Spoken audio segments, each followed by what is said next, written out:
नमस्कार, मैं हूं प्रदीप सहगल और आप देख रहे हैं द फेडरल देश। ईरान पर इजराइल और अमेरिका ने हमला कर दिया है, ये हम सभी जानते हैं। लेकिन अब ईरान ने काफी बड़े बड़े कदम उठाए हैं यहां पर अपने रिटेलिएशन में, और उन्होंने साफ तौर पर कहा है कि स्ट्रेट ऑफ हॉर्मूज जो है अब उसको बंद कर दिया गया है। पहले इस चीज का अंदेशा था कि ईरान ये कदम उठा सकता है, लेकिन अब ईरान ने सभी को ये चेतावनी दे दी है कि जो भी स्ट्रेट ऑफ हॉर्मूज से जहाज जो है वो गुजरेगा, उस पर हमारी पैनी नजर रहेगी और हम उसको डिस्ट्रॉय कर सकते हैं, नेस्तो नाबूद भी कर सकते हैं।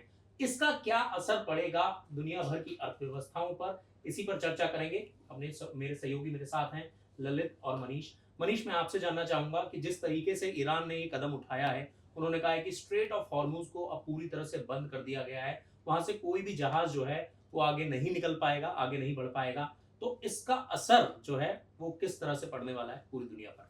देखिए प्रदीप, पूरी दुनिया पे वाक़ई में इसका असर पड़ेगा। और क्योंकि भारत बिल्कुल नज़दीक है स्ट्रेट ऑफ हॉर्मुज़ से, तो भारत पर इसका बहुत ही व्यापक असर देखने को मिलेगा। स्ट्रेट ऑफ हॉर्मुज़ को अगर आप देखें तो उस चैनल के ज़रिए जो है 20% दुनिया भर में जो क्रूड ऑयल सप्लाई होता है वो स्ट्रेट ऑफ हॉर्मुज़ के ज़रिए वो पास होता है, क्योंकि 8 जो देश वहाँ पे हैं उसके अगल-बगल वहाँ से ऑयल का जो प्रोडक्शन होता है। बिल्कुल। लेकिन दुनिया में का तो 20% कच्चा तेल उधर से सप्लाई होता है। भारत का 60% कच्चा तेल वहीं उसी से आता रास्ते है। से भारत में आता है, जो कि यहाँ की रिफाइनिंग कंपनियाँ जो हैं, उसको रिफाइन करती हैं क्रूड ऑयल को। तो आप भारत के सामने बहुत बड़ा संकट है। दूसरा, भारत जो आपको एलएनजी इम्पोर्ट करता है, एलएनजी जो है वो कतर से आता है, ओमान से आता है, वो भी सप्लाई बाधित होगी। एलएनजी से हम क्या करते हैं प्रदीप? एलएनजी से हम पीएनजी जो आपके घर में जो कुकिंग सप्लाई गैस होता है, आजकल कुकिंग बड़ी गैस, होती है, बिल्कुल। वो सप्लाई होता है। पावर जो गैस बेस्ड जो पावर जनरेशन प्लांट है, वहाँ पे जो जिस गैस के ज़रिए बिजली का प्रोडक्शन होता है, वो रुक एलएनजी जाएगा पूरी एल तरह वो से। ठहर जाएगा, वहाँ पे दिक्कत आएगी। और 83% आप 56% भारत अपने कंजम्पशन का एलएनजी स्ट्रेट ऑफ हॉर्मुज़ के रास्ते से मंगाता है, और 83% एलपीजी, क्योंकि एलपीजी अभी भी हम बड़ी मात्रा में इंपोर्ट करते हैं अपने खपत के लिए।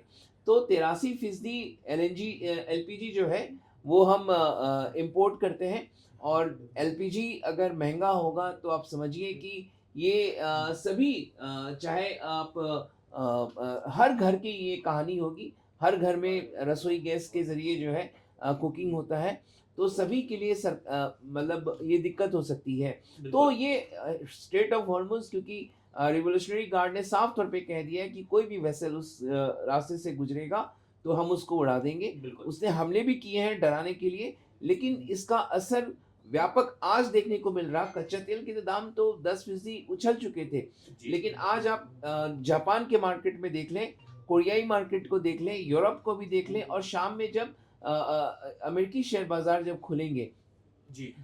जापान के मार्केट में मैसिव फॉल देखने को मिल रहा। भारत का एसजीएक्स निफ्टी, क्योंकि आज भारतीय बाजार बंद बंद है, है। लेकिन वो 600 पॉइंट की गिरावट के साथ अभी एसजीएक्स निफ्टी कारोबार कर रहा। तो ये मान के चलिए कि होली के दिन भारतीय बाजार में बड़ी सुनामी आपको देखने को मिल सकती है, जो अभी हमें संकेत देखने को मिल रहे हैं। और बाकी अमेरिकी शेयर बाजार में तो गिरावट एक्सपेक्टेड है ही, साथ ही साथ एशियाई बाजारों में भारी गिरावट है। तो बिल्कुल यहाँ पर आप देख सकते हैं कि किस तरीके से मनीष ने पूरा सिनेरियो समझाया है कि कैसे वो स्ट्रेट ऑफ हॉर्मूज बंद करने से कितना व्यापक असर पड़ेगा। भारत पर तो उसका और ज्यादा असर पड़ेगा, क्योंकि माना जाता है जैसे ही पेट्रोल और डीजल के दाम बढ़ते हैं तो सभी चीजें महंगी हो जाती हैं। लेकिन ललित, मेरा दूसरा सवाल आपसे ये है कि जिस तरीके से ये जो युद्ध है, अब अमेरिका खुद अपने मुंह से बोल रहा है कि हो सकता है कि शायद ये युद्ध 2 हफ्ते तक चले, और वहीं ईरान ने साफ बोल दिया कि जब तक ये युद्ध चलेगा स्ट्रेट ऑफ हॉर्मूज जो है वो नहीं खुलेगा। तो किस तरीके से जो अमेरिका जिस तरीके से अपने मन से कह रहा है, अपने जबान से कह रहा है कि ये 2 हफ्ते तक चलेगा, तो इसका मतलब ये है कि अमेरिका को भी इस चीज का अंदेशा नहीं था कि ये इतने बड़े पैमाने पर ये युद्ध जो है वो छिड़ सकता है। प्रदीप, हम लोग जैसे बात कर रहे थे कि रसिया और यूक्रेन के बीच में जब भी कॉन्फ्लिक्ट था, तो यही सब कुछ बातें थी कि 2 से ढाई दिन के अंदर खत्म हो जाएगा। मामला खत्म हो जाएगा। लेकिन ये कि डोनाल्ड ट्रंप और बेंजामिन नेतन्याहू भी अब कम से कम इस पोजीशन में हैं कि वो ये कह रहे हैं कि 4 से 5 हफ्ते तक, मतलब कम से कम 2 हफ्ते से ज़्यादा तो चलेगा ही चलेगा। तो इसका मतलब है कि उनको भी ये पता है कि ये मामला जो है इतना आसान अब नहीं नहीं रहा। रहने वाला है। ठीक है, आयतुल्ला खामेनेई की खात्मे की जहाँ तक बात है तो उसको उन्होंने ख़त्म कर दिया है, लेकिन बात सिर्फ उतनी सी नहीं है कि खामेनेई के खात्मे तक की बात नहीं है, बल्कि सवाल है कि जिस तरीके से ईरान ने बड़ा ही सोची समझी रणनीति के तहत, आप देखिए कि कुवैत से उसका सीधा कोई मसला नहीं है, बहरीन से उसका कोई सीधा मसला नहीं है, यूएई से कोई सीधा यूएई मसला से कोई सीधा मसला बिल्कुल। नहीं है, बावजूद जो है उन देशों को टारगेट वो कर रहा टारगेट है। कर रहा है। और क्यों? दूसरी क्योंकि सिर्फ वहां पर यूएस का नेवी बेस है या यूएस की आर्मी वहां पर ऑलरेडी मौजूद है। हाँ, तो मतलब निश्चित कुल मिलाजुला के हिसाब किताब जो ये हुआ है कि अमेरिका को भी, जैसे कोई भी जब लड़ाई लड़ी जाती है तो एक तो होता है कि 1 टू 1 जो कन्फ्रंटेशन होता है। दूसरी चीज़ थोड़ा-सा आप देखिए कि रशिया और ज्योग्राफिकली भी देखिए तो रशिया और यूक्रेन को देखें तो बॉर्डर जो वो साझा करते हैं। यहाँ पे क्या है कि ईरान जो है वो वेस्ट एशिया का हिस्सा है, मिडल ईस्ट का, और अमेरिका जो करीब-करीब 8 से 10,000 किलोमीटर की दूरी है। इज़राइल जो है उसकी भी दूरी करीब-करीब 1400-1500 2000 के आसपास उसकी भी दूरी है। तो बिल्कुल। कहने का अर्थ है कि ये जो डिस्टेंस जो है, ठीक है, वो भी है कि उसको कम्युनिकेट बेसिकली क्या है कि फिजिकल जो लड़ाई है वो सीधे तौर पर अपेक्षित कभी नहीं हो सकती है, बल्कि ये है कि वो नेवल के जरिए प्लस उसके बाद एयर के जरिए, यही एक ऑप्शन, वाइबल ऑप्शन जो है उनको दोनों देशों के पास है। लेकिन जिस तरीके से ईरान की तरफ से स्ट्रैटेजिकली जो लोकेटेड जगहें हैं उनको निशाना साधा जा रहा है, वो निश्चित तौर पे अमेरिका के लिए कंसर्न बन गया है। तो लिहाजा जो लड़ाई मतलब वो समझ रहे थे कि 2-4 दिन के अंदर जो निपटा लेंगे, अब वो अलग फॉर्म में जा रही है। और ईरान कुल मिला जुला कर के ये है कि जब तक कि ईरान का जो मिसाइल सिस्टम है, उसको अमेरिका पूरी तरीके से नेस्तनाबूद नहीं नेस्तनाबूद करेगा। नहीं करेगा, तब तक जो है ईरान की तरफ से इस तरह की चीज़ें जो है होती रहेंगी। तो यहाँ पर साफ है कि जिस तरीके से ईरान भी एक स्ट्रैटेजिकल मूव के साथ चल रहा है, उसको ये पता था पहले से ही। जिस तरीके से जब खामनेई जिंदा थे तो वो ये भी बोल रहे थे, ट्रम्प वहां से धमकी दे रहे थे तो खामनेई भी कह रहे थे कि हम भी पूरी तैयारी के साथ यहाँ पर बैठे हुए हैं। हालांकि जो भी हुआ उसके बाद खामनेई की मौत हो जाती है, लेकिन उसके बावजूद भी जो ईरान की सेना है वो उस जंग को लड़ रही है। वो टारगेट कर रही है लगातार उन देशों को जहां पर अमेरिका का या तो बेस है, यहाँ पर अमेरिका की सेना है। लेकिन मनीष, कल भारत के बाजार खुल जाएंगे और जिस तरीके से ये युद्ध पिछले कुछ दिनों से चल रहा है, आप क्या देखते हैं कि किस तरह का और गहरा असर, क्योंकि हमने देखा था कि कल शेयर मार्केट खुली तो काफी नीचे लाल पूरा बाजार नजर आ रहा था, अब उसका और ज्यादा कितना असर पड़ सकता है बाजार? देखिए ललित, प्रदीप, जिस समय हम बातचीत कर रहे हैं आपस में, अभी देखिए एसजीएक्स निफ्टी जो है, हालांकि बाजार बंद है जैसा कि मैंने पहले भी आपसे कहा, लेकिन वो 2.5% से ज़्यादा गिरकर कारोबार कर रहा। अंकों में बता दूं तो आपको 640 अंक गिरकर कारोबार कर रहा। आप और अगर ये जबकि अभी समझिए बाजार बंद है। बंद है, तो आप अंदाजा लगाइए, क्योंकि एशियाई बाजार काफी गिरावट के साथ कारोबार कर रहे हैं। जो डाउ जोन्स है, अमेरिकी शेयर बाजार, ये अनुमान है कि 850 अंक गिरकर वहां पे कारोबार की शुरुआत हो सकती है।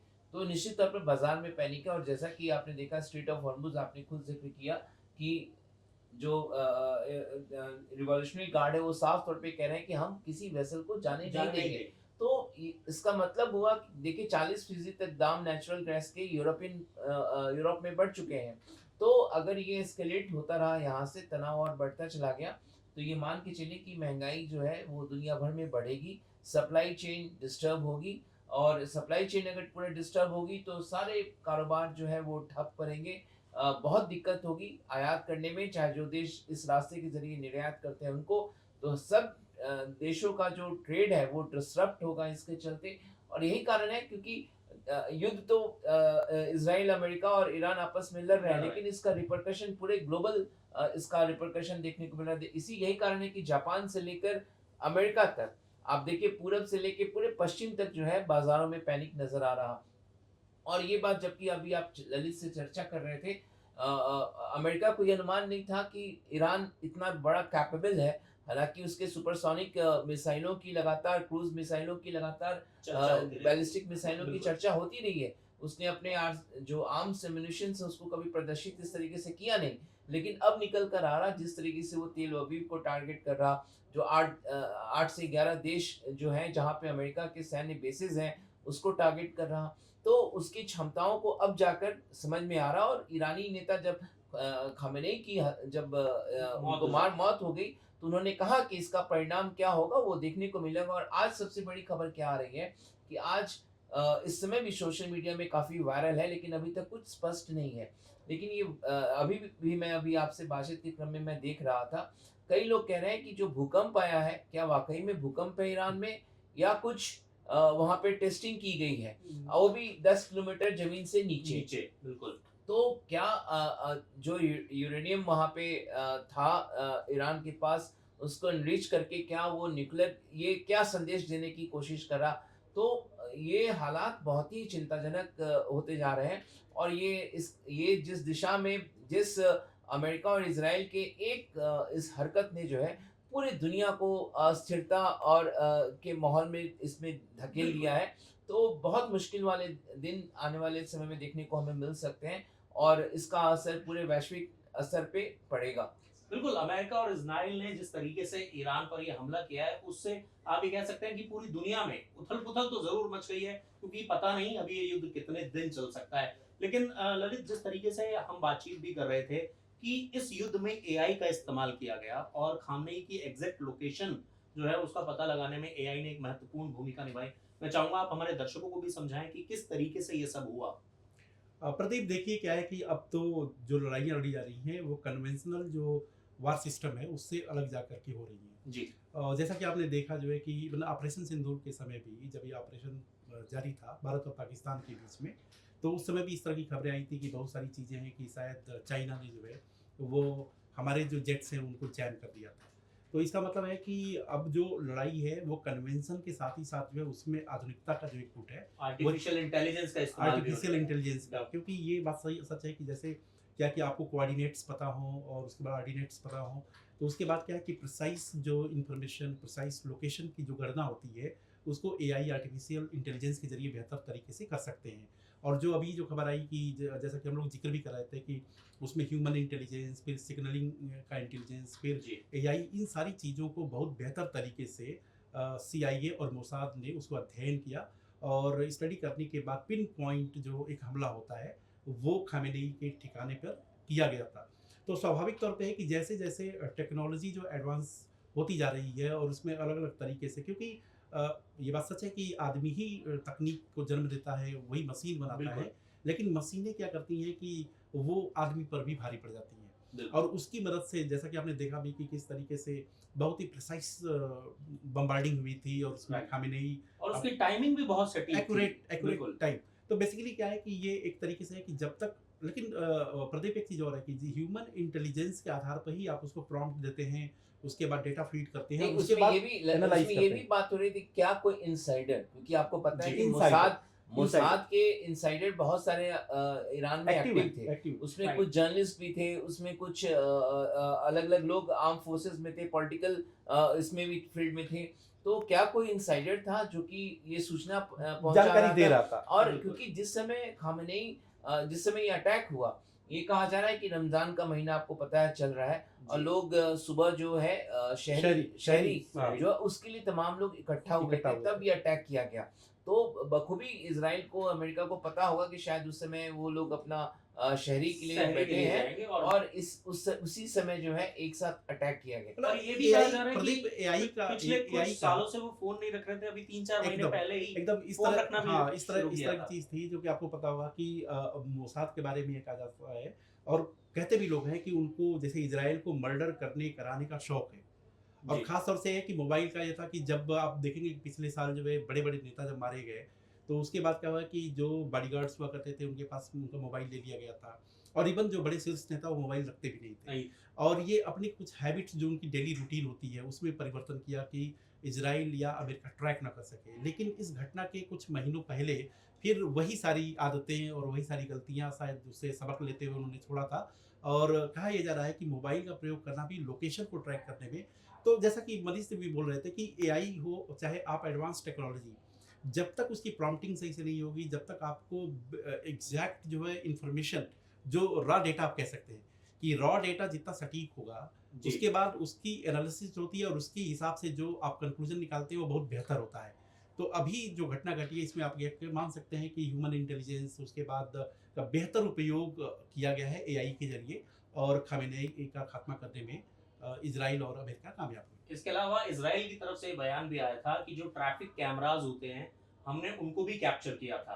तो यहाँ तक कि इज़राइल ये भी बोल रहा है कि हम जो तेहरान है उसको इतनी अच्छी तरह से जानते थे, जितनी अच्छी तरह से हम जो यरूशलेम है उसको जानते हैं। तो आप समझ सकते हैं कि एक-एक माइन्यूट डिटेल जो है वो इजराइल के पास थी, तो उसको ये पता था कि कब कहाँ पर कितने बड़े नेता जो है वो इकट्ठा होने वाले हैं, तभी एकदम प्रिसाइज जो अटैक है वो हो पाया। प्रदीप, सबसे बड़ी चीज़ है कि सामान्य तरीके से भी अगर आप देखें कि जैसे मान लीजिए कि लेमैन की सामान्य जो लोग बातचीत करते हैं जी। कि 2 दोस्त हैं, 4 दोस्त हैं और उसमें से किसी की एक जगह पर हत्या हो जाती है, जिसकी जानकारी उसमें से किसी एक को है। एक और तो इसका मतलब है कि सुरागकसी जो है कोई न कोई है जो कि उसी 4 में से कोई एक है जिसने किया होगा। तो जैसा कि मनीष भी ज़िक्र कर रहे थे कि इस तरह की भी बातें हैं कि कोई न कोई ख़ास ज़रूर रहा है, चाहे वो मोसाद का एजेंट बन कर के, चाहे सीआईए का एजेंट बन कर के, जो जी। खामेनेई के मतलब इर्द-गिर्द सराउंडिंग्स ही में था, बिल्कुल। घुमा करता था और उसके बाद वो पल-पल की जानकारी देता रहा हो और उसके बाद जो क्योंकि ये जैसा ये भी हो कि 60 सेकंड की स्ट्राइक में खामेनेई का खात्मा हो खात्मा गया। हो गया। लेकिन ये है कि मोसाद का एक पूर्व अधिकारी, पूर्व प्रमुख वो भी ये कहता है कि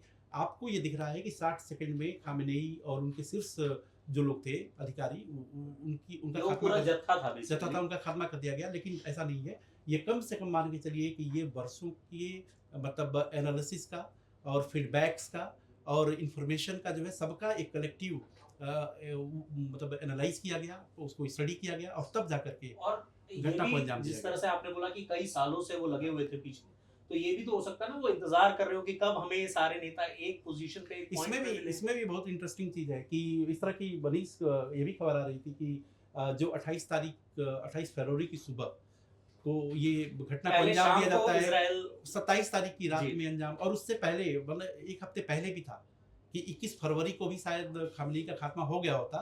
लेकिन उस समय स्थिति हुई कि उस समय मौसम ने धोखा दे दिया और उसके बाद कुछ ऐसे इनपुट्स आए जो कि उनके ऑपरेशन को अंजाम तक पहुँचाने के लिए सही नहीं लग रहे थे। लिहाजा उसको टाल दिया और इज़राइल ने तो ख़ास तौर से जो है क्लिनिकल ऑपरेशन नाम ही दिया इस था पूरे उसका।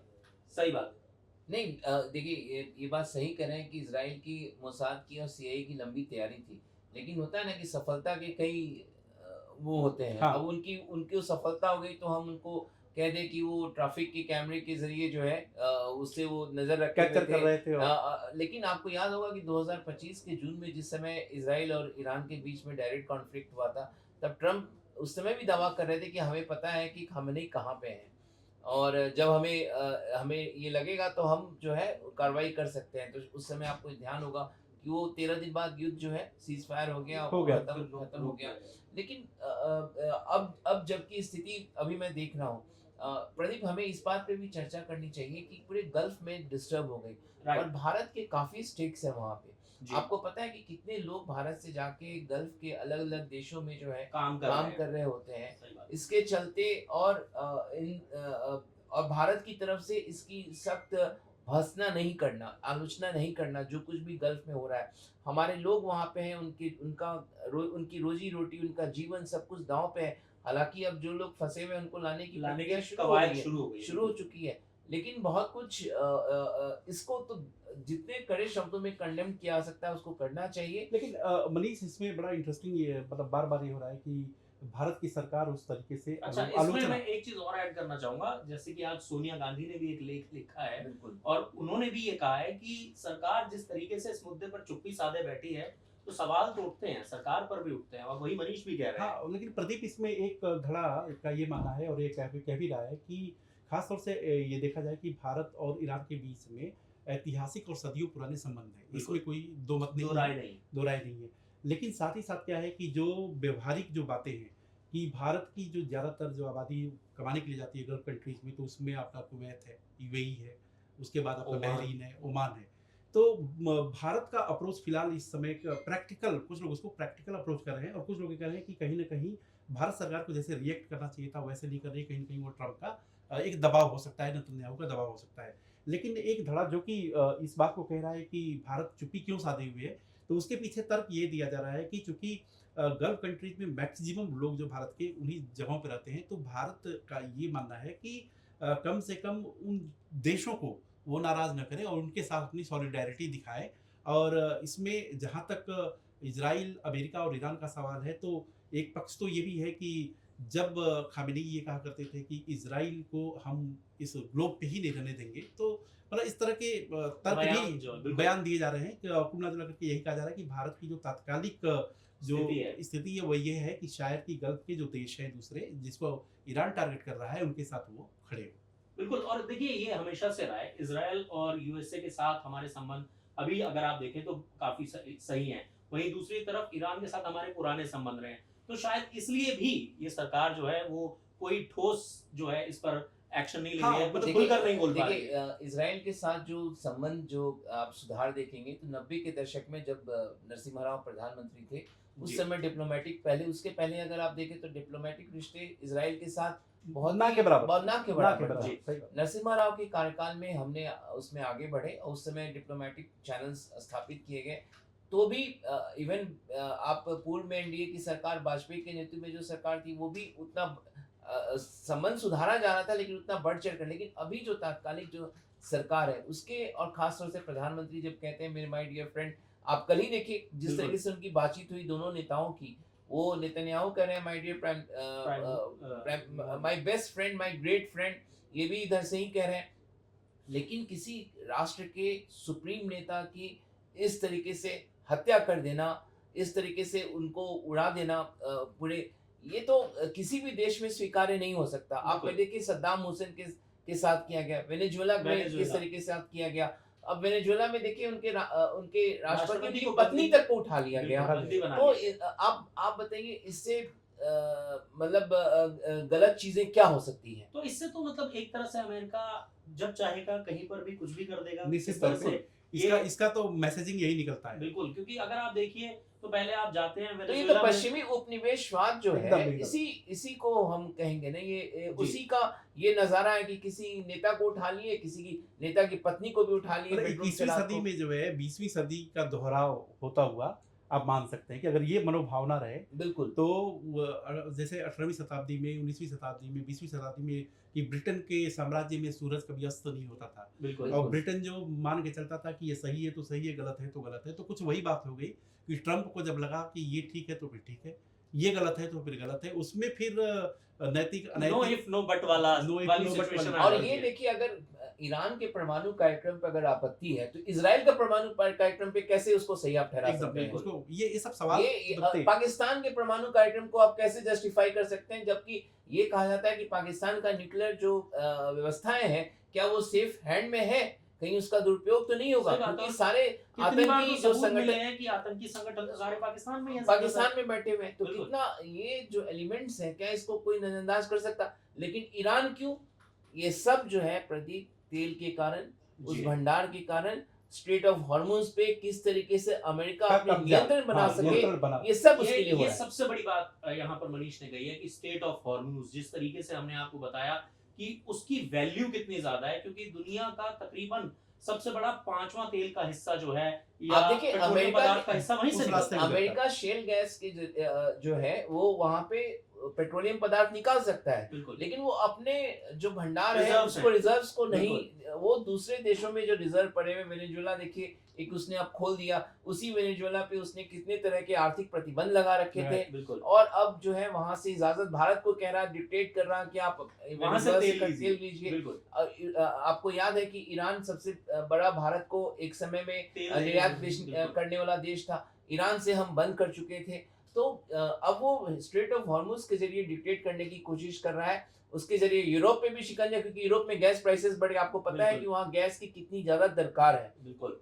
ठंड के दौरान वहाँ पे ठंड बहुत होती है तो पूरे दुनिया को इस तरीके से उसने डिस्टर्ब कर रखा है तो यहाँ पर साफ तौर पर आपको दिखाई दे रहा है कि स्टेट ऑफ हॉर्मूज जो है उसकी वैल्यू कितनी है और अब तो ईरान ने ये बोल दिया है कि हम उसे नहीं खोलेंगे किसी भी देश का जहाज जो है वो वहां से नहीं जा सकता है लेकिन ये युद्ध जो है वो पूरी दुनिया में उथल पुथल मचा रहा है और इसका असर जो है वो काफी व्यापक पड़ने वाला है पूरी उम्मीद है आपको हमारा ये वीडियो काफी ज्यादा पसंद आया होगा अगर आपको ये वीडियो पसंद आया तो द फेडरल देश को सब्सक्राइब करना लाइक करना और नोटिफिकेशन की घंटी दबाना मत भूलिएगा तो आज के इस वीडियो में इतना ही